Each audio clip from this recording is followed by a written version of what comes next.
भगवान श्री हरि विष्णु और माता लक्ष्मी की कृपा आप सब पर बनी रहे। एक समय की बात है, एक गांव में एक बुढ़िया माई थी। बुढ़िया माई बहुत ही धर्म कर्म करने वाली महिला थी। हर तीसरे साल पुरुषोत्तम मास आने पर स्नान, व्रत, दान और पुण्य किया करती थी। एक बार पुरुषोत्तम मास में उनके बेटे बहू ने उनसे कहा कि माँ, तुम हर बार पुरुषोत्तम मास व्रत स्नान करती हो, पर क्या इसका कोई पुण्य भी तुम्हें प्राप्त होता है? मेरी शादी को 5 वर्ष हो गए हैं, आज तक ना तो तुम्हारे पोता पोती हैं और ना ही मेरी कोई अच्छी नौकरी लगी। तब बुढ़िया माई को अपने बेटे बहू की बात अच्छी नहीं लगी। फिर भी वह बोली, मैं भगवान से मिलकर जरूर पूछूंगी कि मेरे स्नान दान का पुण्य कब मिलेगा, और अब मैं घर भी तभी लौट कर आऊंगी। वह बूढ़ी अम्मा जय हो पुरुषोत्तम भगवान की, जय हो पुरुषोत्तम भगवान की कहती हुई अपने घर से निकल गई। चलते चलते रास्ते में उसे एक कोढ़ी मिला। उसने पूछा, बूढ़ी अम्मा तुम कहाँ जा रही हो? बुढ़िया माई बोली, भाई, मैंने अपने पूरे जीवन काल में हर तीसरे साल आने वाले पुरुषोत्तम मास का स्नान दान व्रत किया, लेकिन मेरे बेटे बहू कहते हैं कि इसका कोई पुण्य नहीं मिला है। मैं भगवान से मिलकर पूछना चाहती हूँ कि मुझे इसका फल कब मिलेगा। वह बोली, अब मैं घर भी तभी जाऊंगी। कोढ़ी बोला, बहन, अगर तुम्हें पुरुषोत्तम भगवान मिले तो उनसे मेरे भी दुख का निवारण पूछना। जब मैं छोटा था तभी से मुझे कोढ़ है, या मुझे किस बात का सजा मिल रही है? बुढ़िया बोली, ठीक है भैया, जरूर पूछूंगी। यह कहकर बुढ़िया माई जय हो पुरुषोत्तम भगवान की कहती हुई वापस अपने रास्ते पर चल पड़ी। रास्ते में एक कुम्हार पति पत्नी मिले। उन्होंने पूछा, बुढ़िया माई आप कहाँ जा रही हो? बुढ़िया अम्मा ने उन्हें भी सारी बात बताई। तब उन्होंने कहा कि माई, क्या तुम हमारे दुखों का कारण भी भगवान पुरुषोत्तम से पूछोगी? हमारी आजीविका का एकमात्र साधन यह मटके बनाना है। पिछले 3-4 वर्षों से हमारे चाक पर टूटे फूटे मटके ही बन पा रहे हैं। अगर चाक पर ठीक बने तो पकाते समय फूट जाते हैं। ऐसा क्यों हो रहा है? तुम यह जरूर पूछना। बुढ़िया माई बोली, ठीक है, जरूर पूछूंगी। यह कहकर वह जय हो पुरुषोत्तम भगवान की कहते हुए फिर आगे बढ़ी। तभी रास्ते में उन्हें एक सांप मिला। वह बोला, बुढ़िया, मैं तुझे डसूंगा।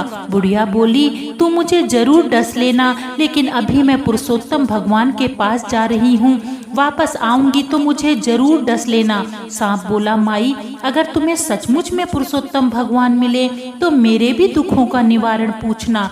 मेरी नागिन हर साल अंडे देती है, लेकिन हर साल कोई भी सपोला जिंदा नहीं रहता। बुढ़िया माई बोली, ठीक है, जरूर पूछूंगी।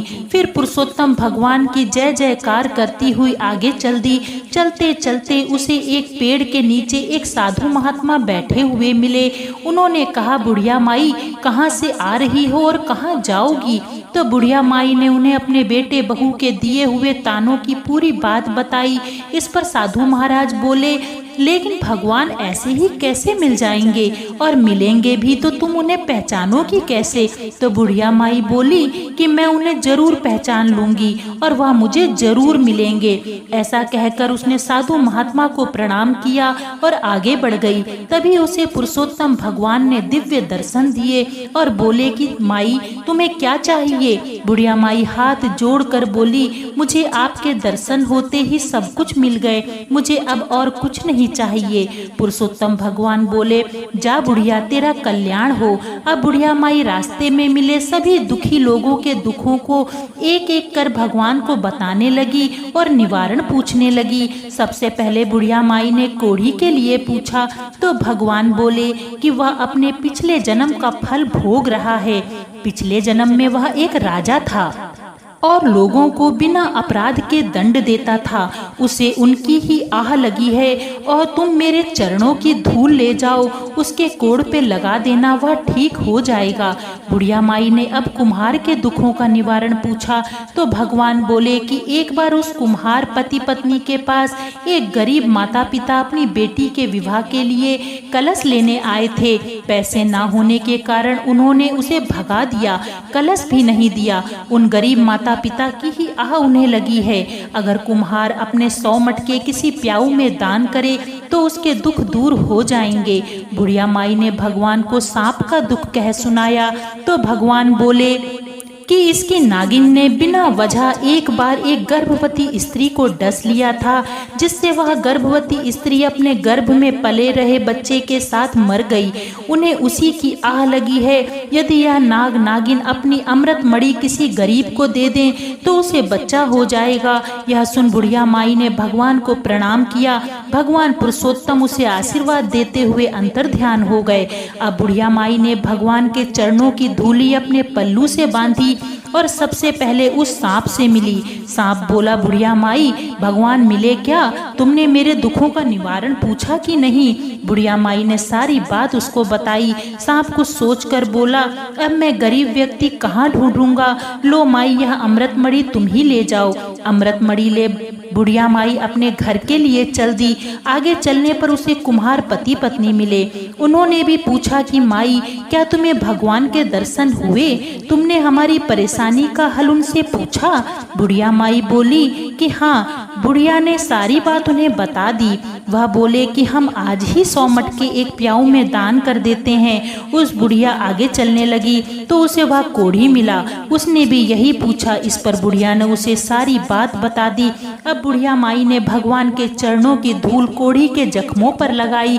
कोढ़ी बिल्कुल ठीक हो गया। उसने बुढ़िया माई को खूब सारा धन दिया। अब बुढ़िया माई बहुत सारा धन और अमृत मणि लेकर अपने घर पहुंची तो उसने देखा कि उसका घर तो बहुत ही सुंदर हो चुका है।